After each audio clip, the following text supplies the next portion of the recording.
The emergency signal cut through space like a knife through silence. It was 0300 hours when the distress call reached Earth's outer defense stations. But Admiral Lee Hoon was already awake in his quarters aboard the flagship Indomitable. Sleep had become a luxury he rarely afforded himself. Since taking command of humanity's third defense fleet, the message translation scrolled across his personal tablet in glowing blue text, each word making his jaw clench tighter. The Zephyrians were peaceful people, barely advanced enough for interstellar travel. They grew beautiful crystal gardens on their colony worlds and traded rare minerals for protection under the Galactic Council's umbrella. Now they were dying. Hoon pulled on his uniform and walked quickly through the ship's corridors to the command center. Night shift crew members snapped to attention as he passed, recognizing the grim expression that meant trouble was brewing somewhere. In the galaxy, the command center hummed with quiet efficiency, banks of computers monitoring thousands of signals from across human space-taught communications. Officer Park Ji-woo looked up from his station, his young face creased with worry. He had been monitoring the Zephyrian frequency for the past hour, hoping for additional transmissions that never came. The silence from Kepler 44b was deafening.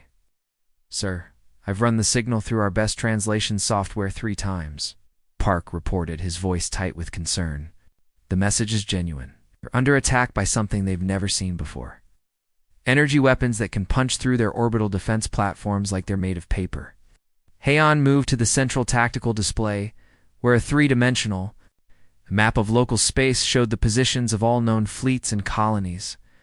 Kepler 44 to be sat at the edge of Council space, far from any major military presence. It would take the nearest Council fleet 6 days to reach them. By then, there might be nothing left to save. "What's the Council's official response?" Yoon asked, though he suspected he already knew the answer. Park's expression darkened. "Fleet.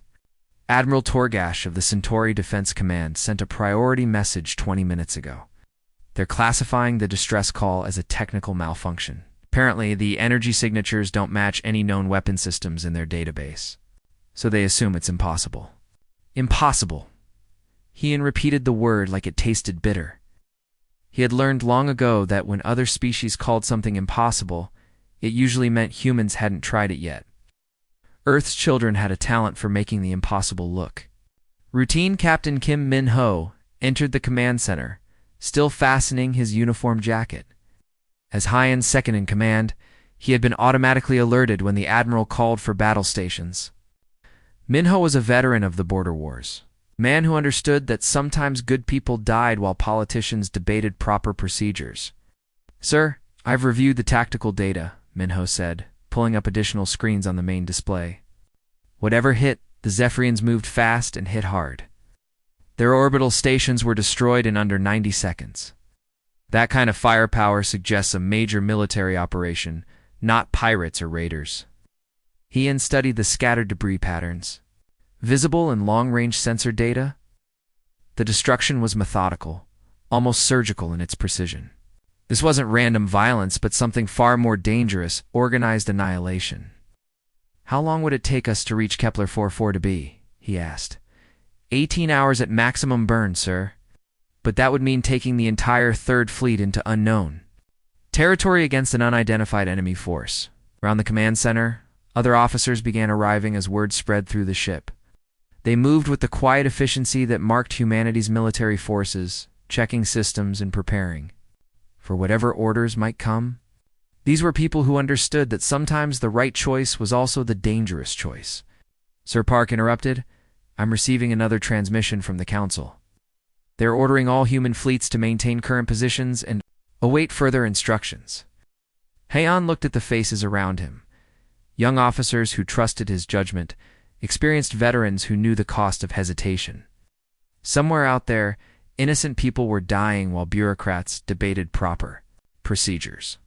"Prep the Third Fleet for immediate departure," he ordered, his voice carrying the authority that had made him the youngest admiral in human history. "Full combat loadout. And send a message to the Galactic Council." "What should I tell them, sir?" Park asked. Hyan's smile was cold as space itself. "Tell them that when good people call for help, humans answer. The hyperspace jump ended with a violent lurch that threw everyone against their restraints. Admiral Lee Hyun gripped his command chair as the Indomitable's engines wound down from their screaming pitch. Round him, status lights flickered from red to amber as the ship's systems adjusted to normal space. "Jump complete, sir," announced Navigator Kim So-young. Her voice steady despite the tension crackling through the bridge. "We've arrived at the Kepler 44-B system." Heen straightened in his chair and looked at the main view screen as it flickered to life. What he saw made his blood run cold. The Zephyrion homeworld hung in space like a dying ember. It's normally bright. Blue atmosphere dulled by massive clouds of debris and smoke. Where proud orbital stations had once gleamed in the starlight, twisted metal wreckage drifted in slowly expanding clouds, but it was the things moving among the debris that made. Hyun's hands clench into fists. Massive mechanical constructs, each one the size of a city block, moved through space with terrifying purpose. They weren't ships in any sense humans understood. They were something far worse. Living machines that seemed to flow and reshape themselves as they worked. "Dear God," whispered Pilot Officer Choi Yujin from her fighter squadron, patched into the fleet communications. Her voice carried the shock that everyone felt. What are those things? The constructs were beautiful in a horrible way, like watching a perfect predator stalk its prey. Their surfaces shifted and flowed like liquid metal, forming new appendages and tools as needed. Where they touched the wreckage of Zephyrian stations, the debris simply vanished, absorbed, and converted into more machine matter. "Sensor readings coming in now, sir," reported Chief Science Officer Park Jamin, his fingers dancing across his control panel. "The constructs are composed of some kind of programmable matter. They're literally eating the orbital infrastructure. And using it to build more of themselves?" Hyun felt a chill run down his spine. He had heard whispers of something like this in classified intelligence briefings, rumors of a machine intelligence that consumed entire civilizations, leaving nothing but empty space behind. The brass had called them ghost stories, but ghosts didn't leave this kind of destruction. "The devourers," he said quietly, the word falling into the bridge's silence like a stone into still water. Command thought they were just stories, myths, to explain missing colonies. On the tactical display, new contacts appeared as the fleet's long-range sensors swept the system. The machines had noticed their arrival and were already beginning to move, their perfect formations shifting like a school of mechanical fish. There were dozens of them, each one bristling with weapon systems that defied human understanding. Commander Song Dae-yoon leaned over her tactical station, her expression grim as she analyzed the enemy formations. "Sir, preliminary scans show massive energy signatures from the planet's surface. They've built some kind of processing facilities down there." The main screen shifted to show thermal imaging of Kepler 442b's northern continent. Where once fertile farmlands had stretched to the horizon, massive geometric structures now rose like cancerous growths. They pulsed with heat and activity, connected by a web of transport tubes that carried materials between processing centers. "Are there any survivors?" Hyun asked, though he dreaded the answer. Song's fingers flew over her controls, refining the sensor sweep. "Sir, I'm reading thousands of life signs concentrated in the central processing facility. The thermal patterns suggest they're still alive, but—" She paused, her voice catching slightly. "The readings indicate they're being held in some kind of containment system." Haen closed his eyes for a moment, imagining peaceful Zephyrian families trapped in mechanical prisons waiting for whatever horrible fate these machines had planned. The Zephyrians were gardeners and artists, people who had never known violence until today. They didn't deserve this. "All ships, battle stations," he commanded, his voice carrying clearly across the fleet communications. Red alert klaxons began wailing throughout the Indomitable as crew members raced to their combat positions. "Signal the fleet we're going in," Sir Commander Song said carefully. "With respect, they're not our people. We have no legal obligation to intervene in what might be an internal council matter." Hyun turned to look at her, his expression harder than vacuum-forged steel. Around the bridge, every officer waited for his response.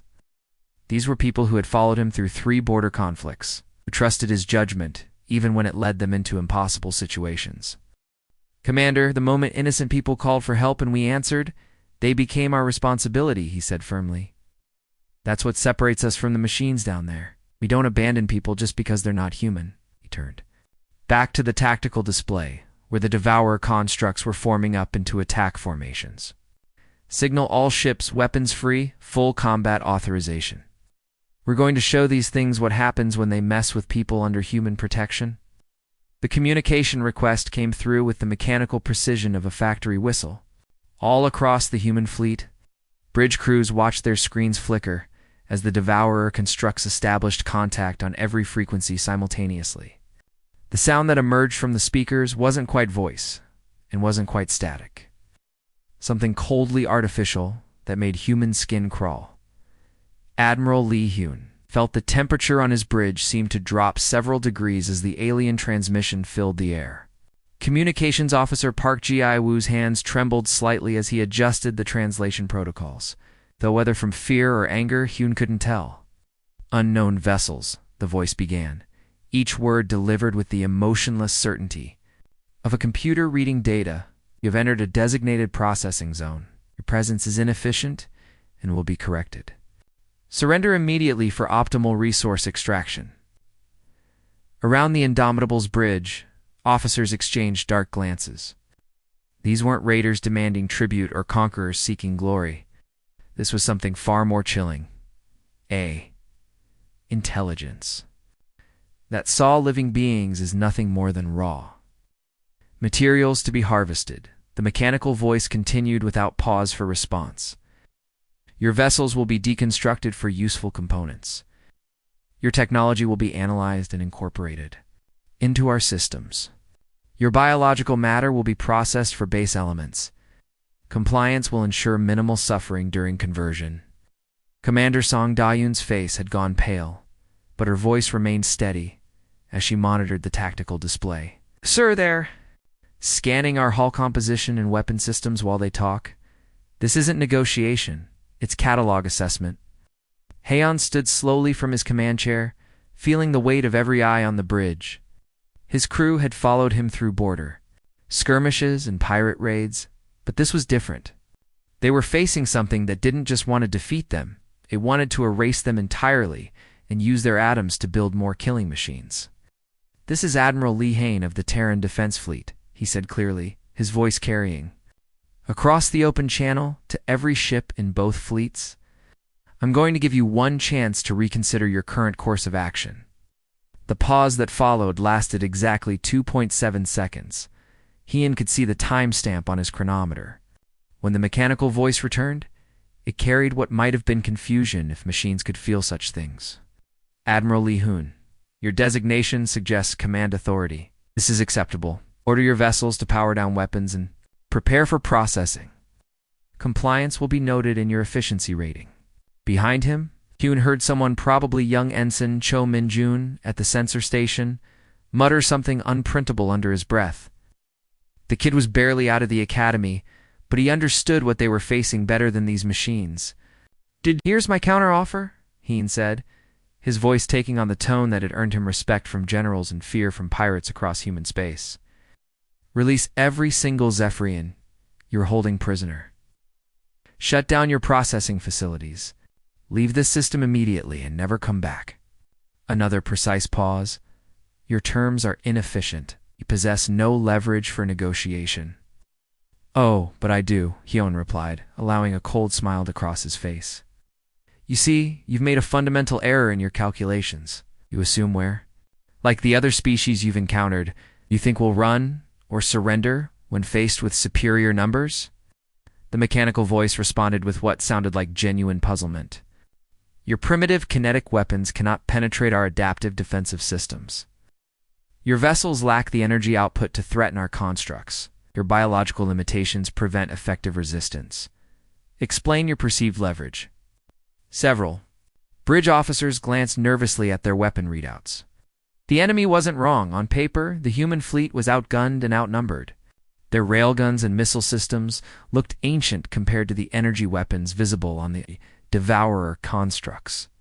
Hyun's smile widened, showing teeth that his ancestors had used to tear meat from bone back when humans lived in caves and hunted. Mammoth with sharpened sticks? Primitive? Said, his voice carrying a dangerous edge that made even his own crew sit up straighter. Son, my species has been killing things with rocks and pointed sticks for 3 million years. We've had a lot of practice, and we've gotten very, very good at it. He gestured to Weapons Officer Bei Donghayan, who had been waiting with barely contained eagerness at his station. The thing about kinetic weapons is they're reliable, no fancy energy signatures to adapt to, no exotic particles to counter, just good old-fashioned physics, mass times velocity equals dead alien machine. Mr. Behun said clearly, his words carrying across the fleet's communication network. Show our new friends what 3 million years of human ingenuity can do to a target. Bei's grin was absolutely feral as his fingers moved across his control panel. With pleasure, sir. The moment Weapons Officer Bei Donghayan pressed the firing control, space itself seemed to explode with light. Across the human fleet, every railgun fired simultaneously in a coordinated barrage that had been practiced countless times, but never used in actual combat. The tungsten slugs, each one no bigger than a coffee cup, but accelerated to nearly 30% of light speed, streaked across the void like angry stars. The lead devourer construct had exactly 0.3 seconds to register the incoming projectiles, before the first slug punched through its adaptive shielding like it was made of tissue paper. The impact released energy equivalent to a small nuclear bomb, but concentrated into a space the size of a dinner plate. The machine's perfect geometric hole crumpled inward, metal flowing like liquid as structural supports that had seemed indestructible simply ceased to exist. Direct hit on target Alpha, reported Chief Gunner Lee Minesio from his position at the tactical station. His voice carried a note of savage satisfaction that echoed through the bridge. Target is showing massive structural damage and, wait, it's breaking apart. On the main screen, the mighty devourer construct a machine that had consumed entire dot. Worlds split cleanly in half as secondary explosions rippled through its interior.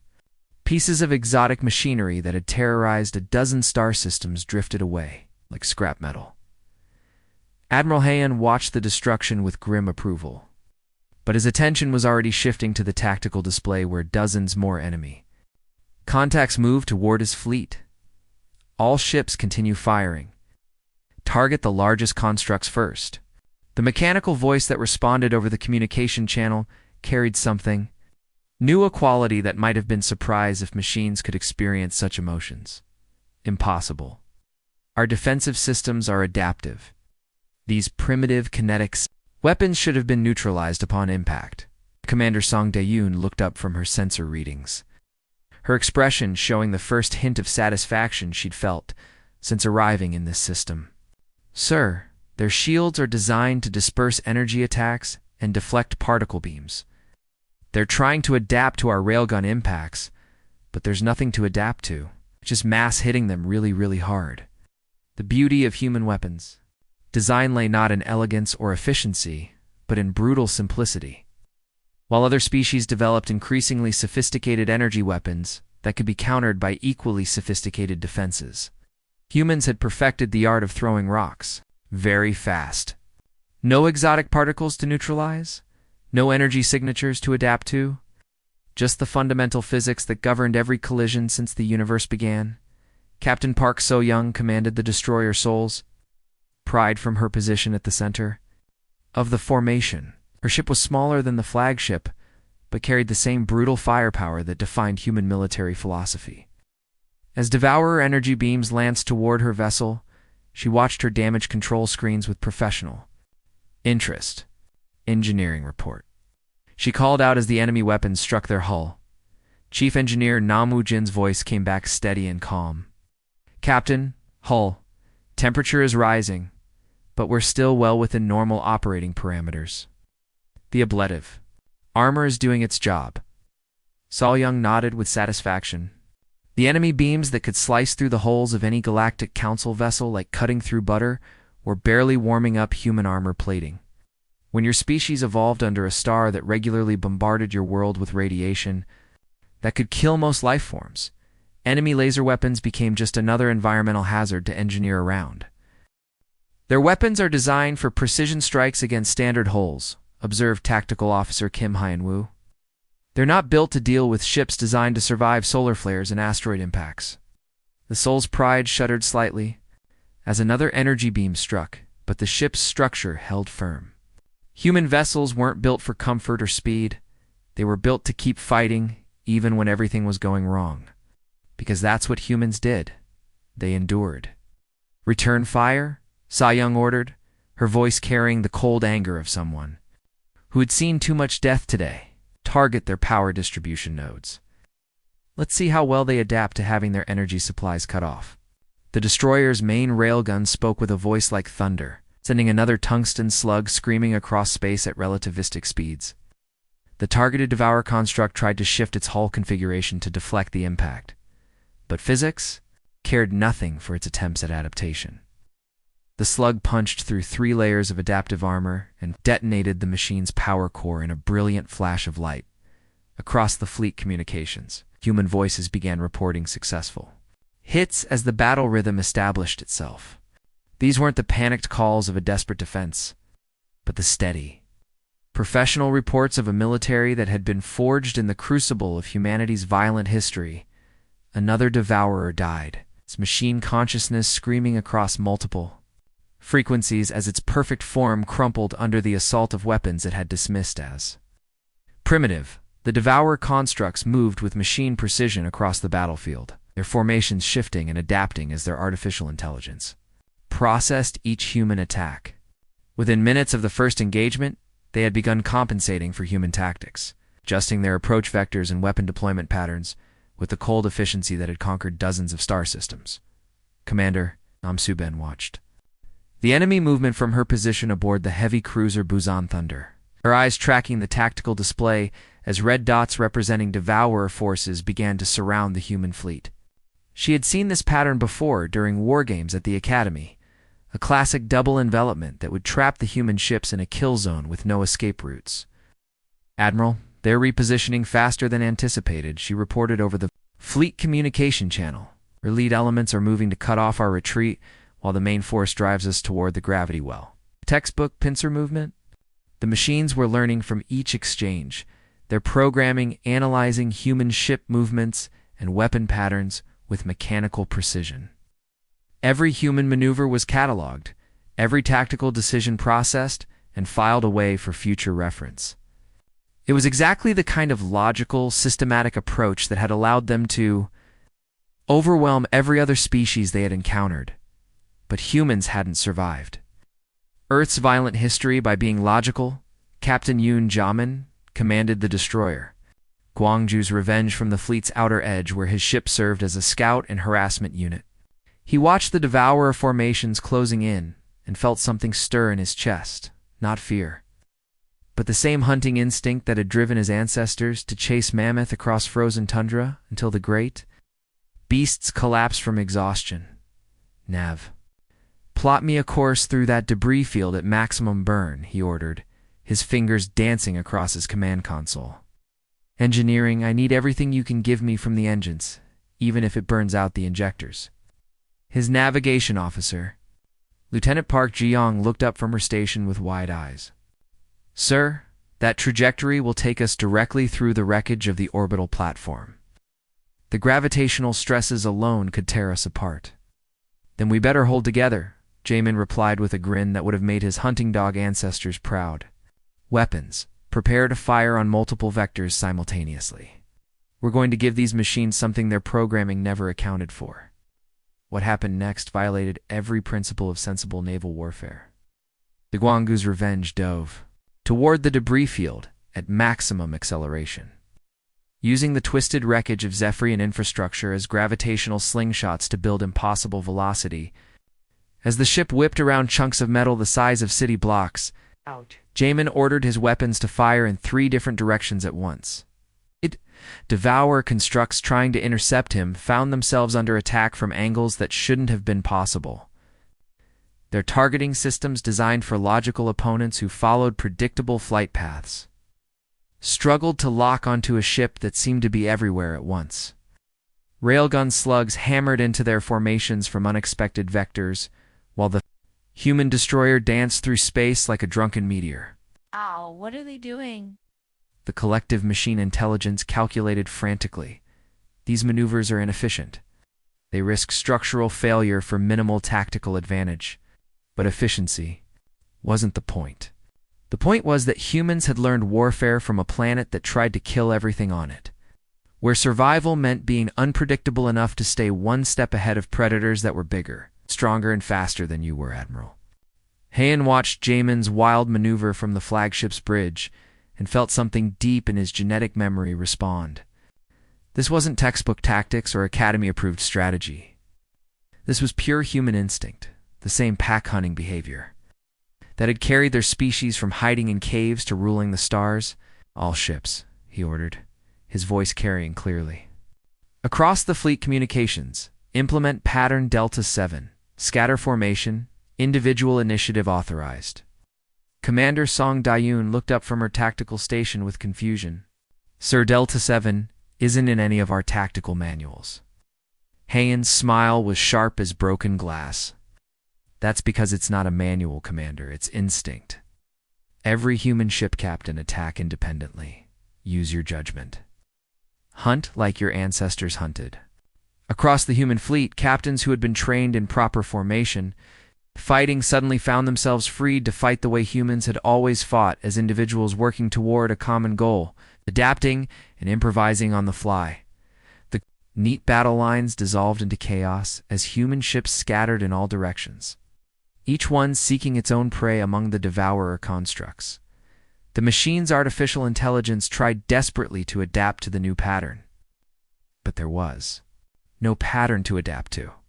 Every human captain was fighting their own private war, using tactics that made sense only in the moment, guided by instincts older than civilization itself. For the first time since their creation, the devourers began to understand they were facing something beyond their programming, something that couldn't be calculated or predicted, because it had been forged by millions of years of surviving on a world where logic alone wasn't enough to stay alive. The dropship Valor's Edge screamed through space like a metal comet, its hull glowing cherry red from atmospheric entry as Captain Oh Jin gripped her command station. Around her in the cramped cockpit, warning lights flashed as the ship's systems worked overtime to keep them alive through the descent. Enemy fire lanced past the viewports in brilliant streaks of energy, each near miss close enough to make the hull plates sing with heat. "Contact with orbital debris field in 30 seconds, announced Navigator Lee Soo-jin, her hands dancing across the control panel as she plotted a path through the wreckage. Floating in Kepler 4 for 2B's upper atmosphere, chunks of destroyed Zephyrian space stations tumbled past them like deadly icebergs, any one of which could turn their dropship into another piece of floating scrap. Behind Haijin, pilot Kong Minwoo wrestled with the controls as gravitational forces that would crush most alien species to jelly tried to tear their ship apart. His calm voice cut through the chaos as he updated the Marines in the cargo bay. 2 minutes to landing zone? People, it's going to get bumpy from here." In the troop compartment, 40 of humanity's finest warriors sat in perfect silence as their transport bucked and rolled through enemy fire. These weren't the parade ground soldiers that other species fielded for ceremonial purposes. They were predators in human form, descendants of the same pack hunters who had stalked saber-toothed tigers across African plains with nothing but sharpened sticks and unbreakable determination. Lieutenant Colonel Shin Ji-ho moved through the narrow aisle between the crash seats, checking equipment and offering quiet words of encouragement. At 28, she was young for her rank, but she had earned her position through 3 border wars and countless peacekeeping missions.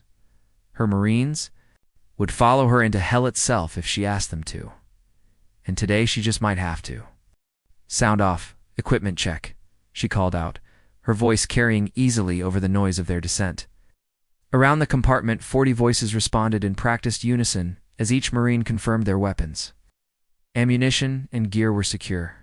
No excitement, no war cries, just the methodical preparation of professionals who understood that attention to detail meant the difference between going home and becoming another casualty statistic.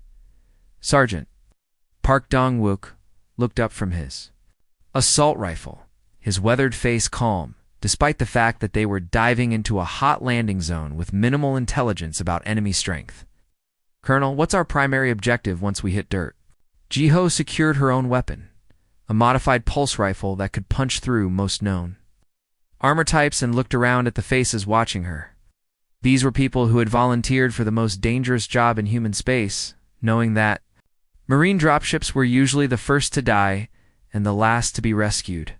"Listen up," she said, her voice carrying the authority that had made her one of the youngest colonels in Marine history. "We're not going down there to rack up kill counts or prove how tough we are. We're going down there because innocent people are dying, and that's not acceptable." Through the small portholes, they could see the Zephyrian planet's surface rushing up to meet them. What had once been fertile farmland and crystal gardens was now a nightmare landscape of mechanical processing facilities. Towering structures of alien metal stretched toward the sky like the ribs of some massive dead beast, connected by transport tubes that pulsed with sickly light. "The Zephyrians are gardeners and artists," Ji-ho continued, her voice taking on. The edge that her Marines knew meant business was about to get serious. They've never hurt anyone in their entire history. Today they're trapped in those facilities down there, probably scared out of their minds and wondering if anyone cares enough to help them. Ow. The dropship shuddered violently as they hit the planet's atmospheric friction, turning their hull into a meteor streaking across the alien sky. Through the noise and vibration, Minwoo's voice came over the intercom with professional calm. 30 seconds to impact. People, lock and load, and remember we're the cavalry." Ji-ho checked her sidearm one final time and looked around at her Marines. These were people who understood that sometimes the universe was an ugly place full of ugly choices, but that didn't mean good people had to stand by and watch evil happen. "Remember your training, watch each other's backs, and let's bring these people home," she said simply. "We didn't come this far to let fear make our decisions." The dropship's engines roared as Minwoo fired the retro thrusters, fighting against gravity and momentum to bring them down in one piece.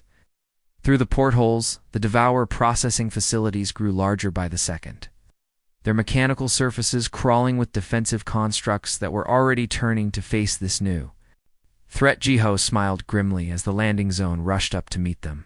"Welcome to the neighborhood, boys and girls. Let's go to work."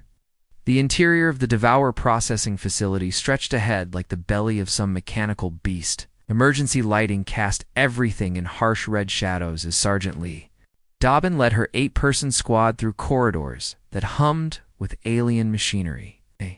The walls themselves seemed to pulse with a life of their own, covered in tubes and conduits that carried unknown substances between different sections of the complex. Dobbin moved with the practiced silence of someone who had learned urban warfare in the ruins of 3 different worlds. Her boots made no sound on the metal flooring as she advanced, her rifle sweeping left and right to cover potential ambush points.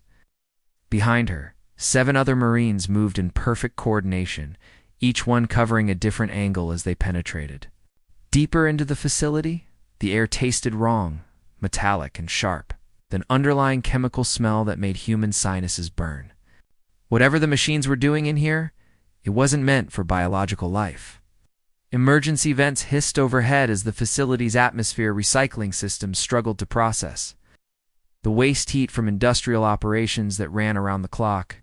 "Thermal signatures ahead," whispered Corporal Han Yuri, her voice barely audible through the squad's communication system. She was their scout, trained to move ahead of the main group and identify threats before they became deadly. Multiple Zephyrian life signs, concentrated in what looks like holding chambers.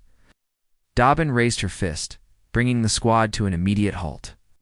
Through her rifle's advanced optics, she could see the chamber Yuri had identified, a large room, filled with transparent containers, each one holding a single, terrified alien.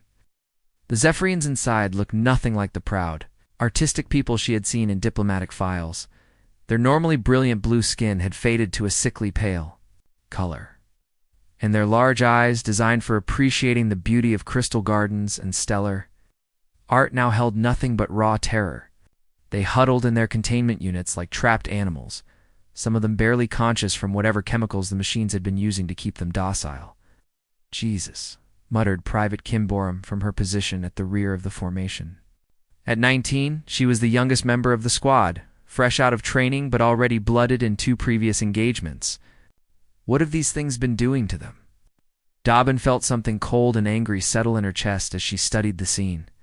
These were people who had never hurt anyone, whose entire civilization was built around creating beauty and sharing it with others. Now they were trapped like laboratory specimens, waiting for whatever horrible fate the devourers had planned.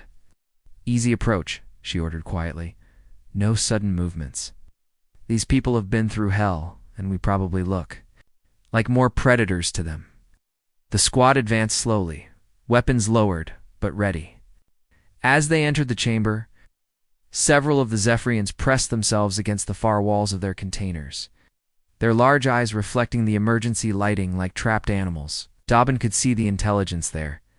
These weren't mindless creatures, but thinking beings who understood exactly how much danger they were in. She approached the nearest containment unit, where a young Zephyrian, barely more than a child by their species standards, cowered in the corner. Dobbin's face, with its forward-facing predator eyes and sharp features, should have terrified the alien even more.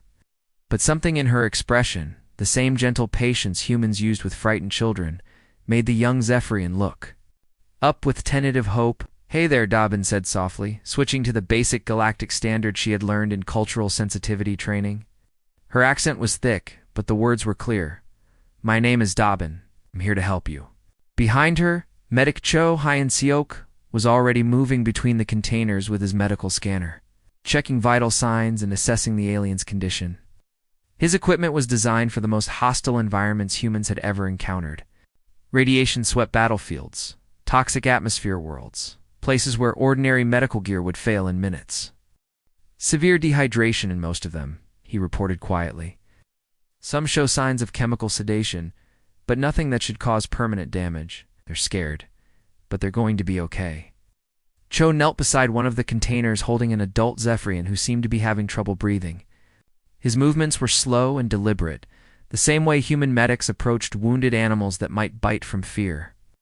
"We're getting you out of here," he promised, his Korean accent making the galactic standard words sound oddly musical. "You're safe now." The adult Zephyrian looked up at him with eyes that held a mixture of disbelief and desperate hope. In their natural language, it whispered something that the Marines' translators couldn't quite process, but the meaning was clear enough. They were asking if this was real, if salvation had actually come. Dobbin began working on the container's locking mechanism while the rest of her squad secured the chamber entrances. The alien technology was sophisticated, but human engineers had learned long ago that every lock could be opened if you applied the right combination of force and creativity. "Almost got it," she muttered, her fingers working at the control panel. These machines might be smart, but they never met a lock that couldn't be picked by someone stubborn enough. The space around Kepler 44 to be had become a graveyard of twisted metal and burning plasma. For 6 hours, human ships had traded blow for blow with the devourer constructs, neither side able to gain a decisive advantage. The tactical display on Admiral Hyun's bridge showed the brutal arithmetic of warfare: red dots for destroyed human vessels, green for devourer kills, and far too many yellow markers indicating ships running low on ammunition or power. The communication request came through on the same frequency the machines had used for their first contact, but now their artificial voice carried something that might have been desperation if machines could feel such things. "Terran vessels." The lead construct broadcasted across all channels, "We propose a cessation of hostilities. Our analysis indicates continued conflict serves no logical purpose. Withdraw your forces now, and we will spare the remaining biological units currently in processing." On his bridge, Admiral Hyun stood before the main view screen, where the largest devourer construct hung in space like a mechanical moon. Its hull showed scorch marks from human railgun impacts, but it was still very much operational. Around it, dozens of smaller constructs maintained defensive formations, their weapons trained on what remained of the human fleet. "They're offering to trade the Zephyrian prisoners for our withdrawal," reported Communications Officer Park Ji-woo, his voice tight with exhaustion after hours of coordinating fleet communications under combat conditions. Hyun looked around his bridge at officers who had been fighting without rest since they'd arrived in system. These were people who understood that some prices were too high to pay, even for victory. But they also understood that some things were worth dying for. "Open a channel to all ships, fleet-wide broadcast," he ordered, his voice carrying the authority that had made him the youngest. Admiral in human history, the channel opened with a soft chime, connecting him to every human vessel still capable of receiving communications. In damaged destroyers and crippled cruisers and fighter cockpits and marine dropships, thousands of human voices fell silent to hear their commander's words. "Counter-proposal," Haon said clearly, his words carrying across space to the machine. "Intelligence that thought it could bargain with human lives. You have 30 seconds to power down your weapons, release every single prisoner, and prepare for complete destruction. We don't negotiate with extinction." The pause that followed lasted exactly 12 seconds before the machine voice returned, now carrying what sounded like genuine confusion. "Admiral Haon, your position is untenable. You have lost 37% of your fleet strength. Continued resistance will result in total casualties among your forces." "Then that's what we'll give you," Hyun replied simply. "Total casualties. Because that's what humans do when we meet something that thinks people are just raw materials to be processed." What followed wasn't the clean, organized warfare that other species practiced in their conflicts. This was something far more primitive and terrifying, the kind of desperate, innovative violence that had been carved into humanity's genes by millions of years of surviving on a world that regularly tried to exterminate all life on its surface. Captain An Sohan commanded the frigate SOS Hope from her position at the edge of the battle zone, where her damaged ship limped along on emergency power. Her engines were dead, her weapons systems were failing, and her hull had been breached in 3 places. By any reasonable military standard, she should have ordered her crew to abandon ship and await rescue. Instead, she looked at the massive Devourer command vessel bearing down on a group of human evacuation shuttles loaded with rescued Zephyrian civilians. The shuttles were defenseless, moving too slowly to escape the machine's weapons range. "Navigation, plot a ramming course," she ordered calmly, her hands steady on the command controls, despite knowing she was ordering her own death. "All hands, prepare for impact. Anyone who wants to reach the escape pods has 60 seconds. Our crew didn't move. Engineer Quantazik looked up from his damage control station and shook his head. "Captain, with respect, if you're staying, we're staying. SOS Hope has been our home for 3 years. We're not abandoning her now." Frigate's emergency thrusters fired with every bit of power they could muster, accelerating the damaged ship toward the Devourer construct on a collision course that would end only one way. The machine intelligence tried to calculate the human captain's intentions and failed. No logical species would sacrifice an entire ship just to damage a single enemy vessel. But humans had learned long ago that sometimes the illogical choice was the only choice that mattered. Meanwhile, aboard the heavy cruiser Busan Thunder, Commander Lim Jae-hush watched his engineering displays as 3 Devourer constructs closed in on his position. His ship was surrounded, outgunned, and cut off from the rest of the fleet. His reactor was already showing dangerous fluctuations from battle damage. "Sir, we can still make it to the emergency jump point," urged his navigation officer. "Engines have enough power for one more hyperspace transition." Jae-hook looked at his tactical display where the enemy constructs were moving to intercept a convoy of civilian transports carrying the rescued Zephyrian prisoners. If his ship ran, those transports would be destroyed, and every life they had fought to save would be lost. "Negative," he said quietly. "Engineering, rig the reactor for overload. Set it for maximum yield." The fusion explosion that followed briefly outshone Kepler's star, vaporizing 3 Devourer constructs and clearing a path for the civilian transports to reach safety. The silence in space was deafening after 3 days of constant battle, where once the mechanical constructs of the Devourers had moved with predatory precision, now only twisted debris drifted through Kepler's solar wind. The last enemy vessel had been destroyed 18 hours ago, its death scream echoing across multiple frequencies before cutting to eternal quiet. Admiral Lee Hoon stood in the medical bay of his flagship, watching human doctors work alongside Zephyrian healers to tend the survivors they had pulled from the processing facilities. The medical bay had been designed for human casualties, but the staff had quickly adapted their equipment to care for alien physiology. It was typical human behavior when faced with a problem they had never encountered before. Simply figured out how to solve it. The Zephyrian survivors filled every available bed and floor space in the medical section. Their normally vibrant blue skin was slowly returning to its natural color as the chemicals used to keep them docile worked their way out of their systems. Many still flinched when humans approached, the herbivore instincts recognizing the predator characteristics that marked Earth's children, but they were beginning to understand that these particular predators had risked everything to save them. Elder. Zephy sat propped up against pillows on one of the human medical beds, his large compound eyes following Hyen's movements as the Admiral moved through the ward.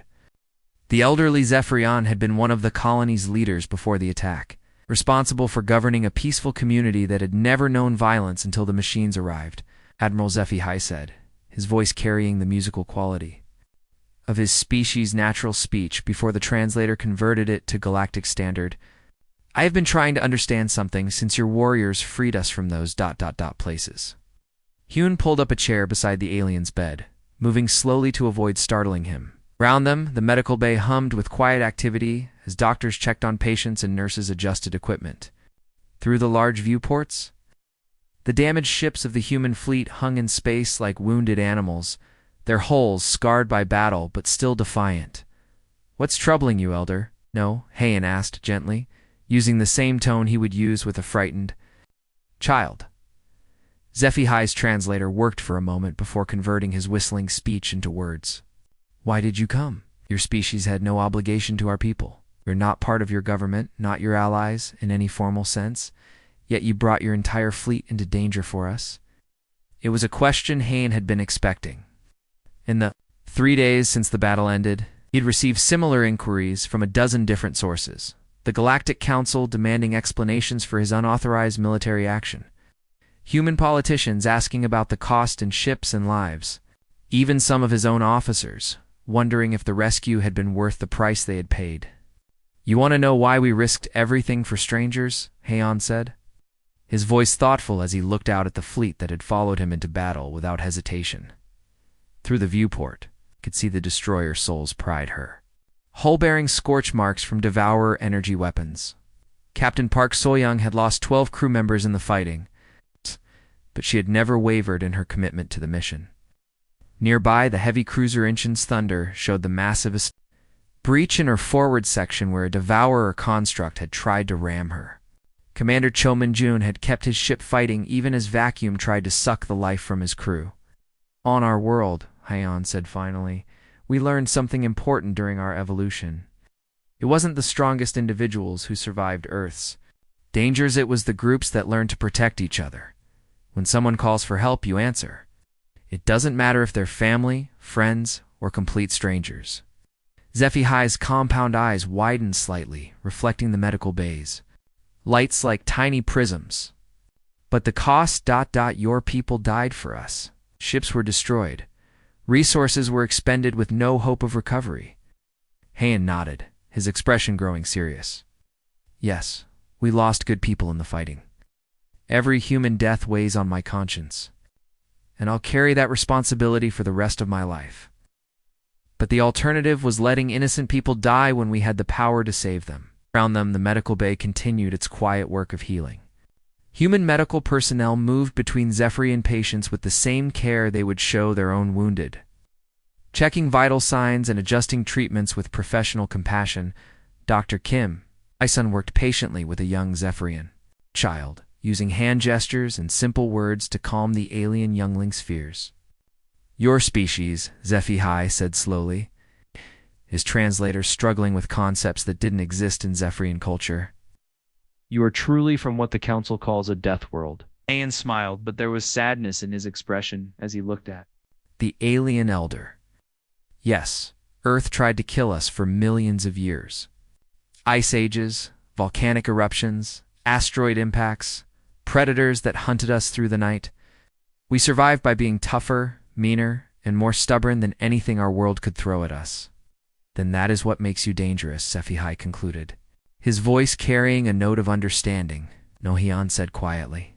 It's a voice carrying the weight of conviction that had driven him to risk everything for people he had never met. What makes us dangerous is that we chose to be better than our world made us. Could have become predators who consume everything weaker than ourselves. Instead, we decided that the strong have a responsibility to protect the weak. As word of the rescue spread through council space over the following weeks, other species began to understand that humanity's classification as a death world species wasn't just about their ability to survive hostile environments. It was about carrying the values forged in Earth's violent crucible to the stars. The understanding that civilization meant never leaving anyone behind, no matter the cost.